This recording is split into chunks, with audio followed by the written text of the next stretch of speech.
अंगणवाडी सेविका देवयानी पारधी यांनी व्हिडिओ जारी केल्यानंतर त्यांच्यावर निलंबनाची कारवाई झाली। या संदर्भात झी 24 तासचे सवाल आहेत, आपण पाहूयात ते प्रश्न। निकृष्ट आहारासंदर्भात प्रश्न विचारणं चुकीचं आहे का? अधिकाऱ्यांनी व्हिडिओची दखल का घेतली नाही?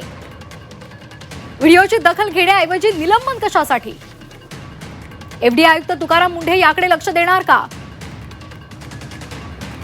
तर हे झी 24 तासचे सवाल आहेत। अशा पद्धतीचा एखादा व्हिडिओ तयार करून मुलांना जो पोषण आहार दिला जातो तो अत्यंत निकृष्ट आहे, या संदर्भातली व्हिडिओद्वारे माहिती देणं ही गैर आहे का? आणि त्यानंतरच लगेचच त्या व्यक्तीवर निलंबनाची कारवाई होते, हे किती गैर आहे? या संदर्भात झी 24 तासने हे प्रश्न मांडलेले आहेत।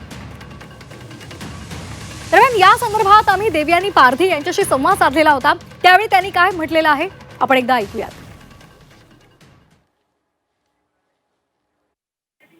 वरील विषयानं मी अंगणवाडी सेविका सौरेश्मा शिवाजी पारधी तरी माझ्या इंस्टाग्राम आयडी वरून आहाराबाबत सोशल मीडियावर व्हिडिओ पाठवण्यात आला, तरी व्हिडिओच्या माध्यमातून मला माझ्या मुलांबद्दल त्यांच्या आहाराविषयी वाटणारी काळजी व मुलांना होणारा त्रास त्यांच्याविषयी वाटणारी काळजी व आत्मीयता मी त्या व्हिडिओमधून सादर केली, तरी त्यातून कुणावर टीका किंवा अपशब्द वापरून चुकीच्या पद्धतीने सोशल मीडियाचा गैरवापर केला नाही।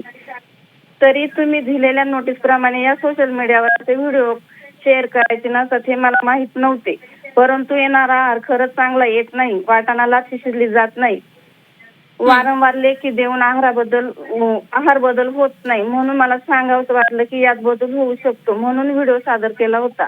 तरी तुम्हाला असे वाटते की मी माझ्या पदनामाचा गणवेशाचा व इमारतीचा गैरवापर केला आहे, तरी इथून पुढे माझ्याकडनं असे होणार नाही। तसेच पदनाम, गणवेश व इमारतीचा चुकीचा वापर केला जाणार नाही, यातून शासनाची प्रतिमा मलिन होणार नाही।